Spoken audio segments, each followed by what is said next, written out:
Hi there, everybody. This is Jeremy Siskind, the author of Playing Solo Jazz Piano, but also this whole Jazz Piano Fundamentals series. And today I actually want to talk about something that gets talked about at a lot of length in Jazz Piano Fundamentals Book 3, Modal and Modern. There we go. Sorry, I'm just being weird. Which I got a question saying, could you make a video about how to apply fourths voicings to a standard tune? And the answer is yes, I can. I could definitely make a video. That's the easy part. Can you apply fourths voicings to standard tunes? The answer is yes and no. Okay, so fourths voicings are associated with modal jazz, particularly, really famously McCoy Tyner, and then picked up by people like Chick Corea. And these are really good for non-functional harmony. Okay. And it's not rare, but it's a statement to use these sorts of voicings on a standard tune. It's going to put it more into a modal context. Okay. So I'm going to show you how I would do it on Honeysuckle Rose, which is decidedly not a modal tune. But then I'm going to offer some alternative ways of thinking about using those kinds of voicings. But I guess let me first say that it makes the most sense to use these on modal tunes that might stay on one chord for a little bit longer, that are not going to have 5-to-1 relationships, that don't necessarily rely on smooth voice leading between thirds and sevenths, that don't have a lot of 2-5-1s. That's where those voicings are generally most at home. That said, I am not one to shy away from a question. Let's look at Honeysuckle Rose. You guys probably know that this is, most associated with kind of stride piano and more old-fashioned kinds of ways of playing. But let's say that we want to use fourths voicings. And I'm going to give you two-handed fourths voicings. So, right, when we're thinking fourths voicings, what we're doing is we're stacking up notes within a mode. Let's bring this down a little bit. And, fortunately, this is actually quite easy here because we're staying in the same key center the whole time. So we're going to use the B flat major scale to come up with all of these fourths. So what I would probably do here is I would start on an F. Why would I start on an F in order to stack fourths?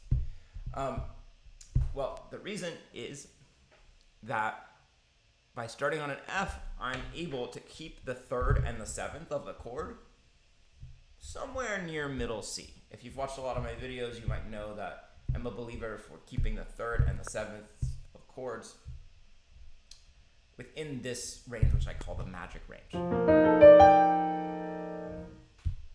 So here, I'm going to go ahead. I'm just going to go all in. I'm going to stack these notes all the way up.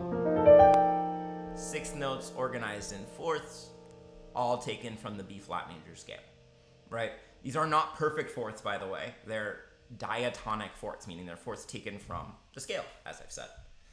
And then I'm going to go down and start the next one on E flat. And again, I'm doing this strategically and intentionally because what's here but the third and the seventh.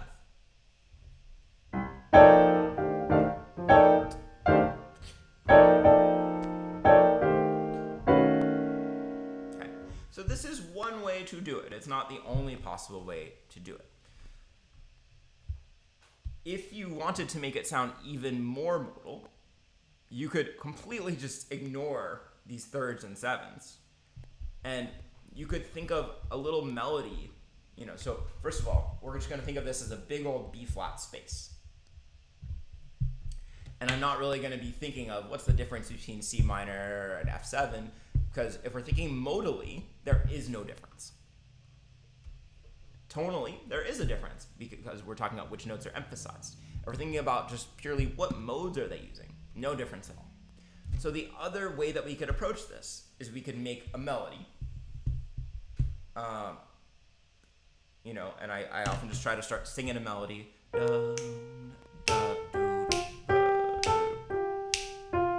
Okay, not not the greatest melody ever made.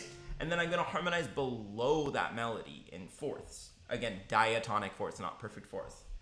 Okay,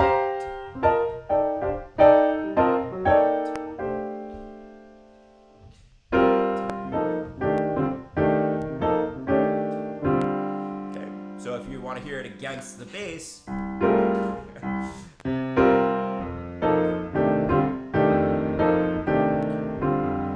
I'll let you see exactly what I'm playing. So I'm going.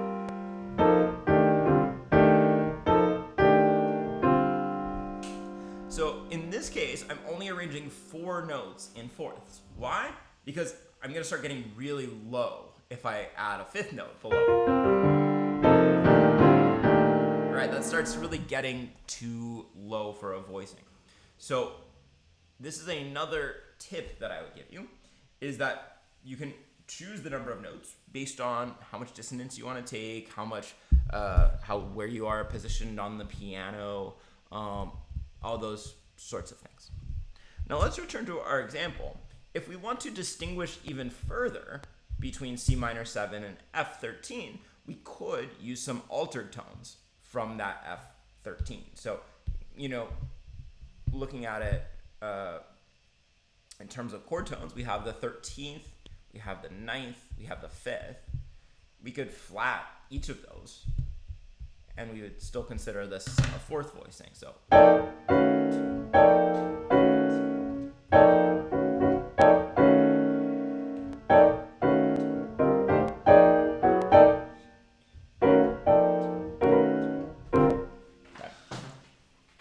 So that's another possibility. If that's too much color, or if some of those sound a little unresolved, you can choose just 1 or 2 of them to alter. But on dominant 7th chords, we could use some alterations. All right, so then that brings us to B flat 7. Now, here we're actually in a really tricky position if we're like thinking about making voicings that essentially sound tonal. Why would I say that? Because this E flat, assuming that this, this chord comes back in this last measure, which repeats the F13, right? So we're gonna have that probably the same voicing here because it's the same chord. So the E flat and A really want to resolve down to D and, I guess A flat for this chord, but that's not really a 4th. So if we're creating a 4th voicing from this position, we would create this.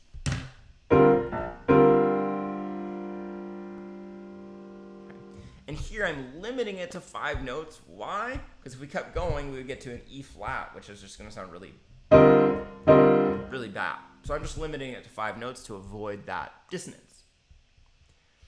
Okay, so what can we do here? Without the 7th, it doesn't quite exactly sound like a B flat 7th. So option 1 is just to live with this. To say, okay, I don't really care. We don't need the 7th. Maybe someone else will play the 7th. Okay, that works. Secondly, we could switch out this G for an A flat. At which point, we're not really doing a 4th voicing anymore, technically. That's actually a very normal kind of type A, B flat 7 voicing. We could add in the A flat so that we still have all those 4ths, but we just have a little bit more. Or we could jump, we could put the A flat on bottom and start the voicing here.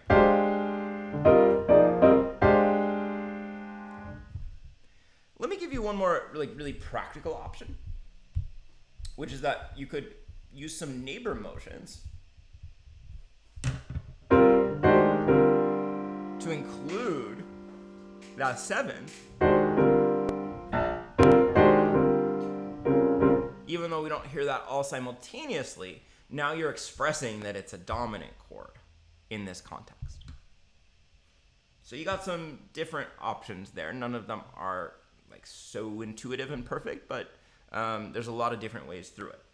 Continuing on, we actually come to a really kind of intuitive chord here. If we start stacking up in our E flat Mixolydian mode, we just get a really ideal voicing. The dominant 7th, the 3rd, the 13th, the 9th, the 5th. And then if we want to go up to a 6th note, we'd get the root. And then we could come back here. And notice in this formulation, I'm always keeping the 3rd and 7th in this lower position.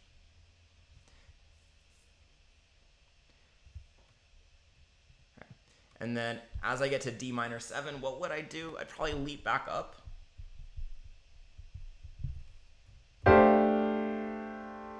And do something like that. And maybe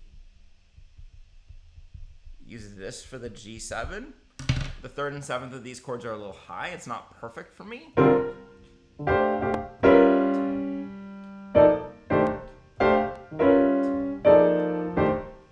you can see this is going to work okay. So let me play it for you. First with this kind of more tonal approach, emphasizing the 3rd and 7th. And I'll play you a more modal approach. So here we go. 1, 2, 3, 4.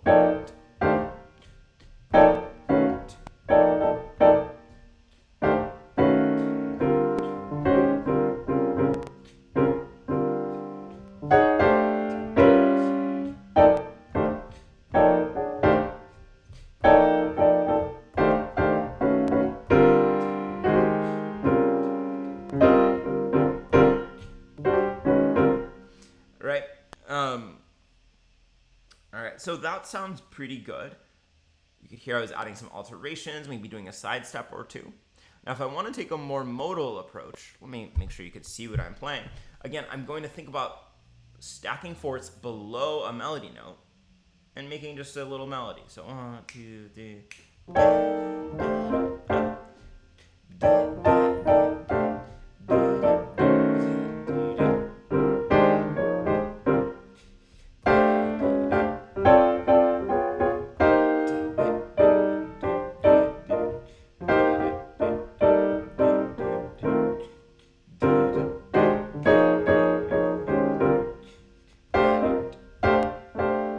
Do that one more time, see if I can get a little more precise as a really good example for you. So 1, 2, 3, 4.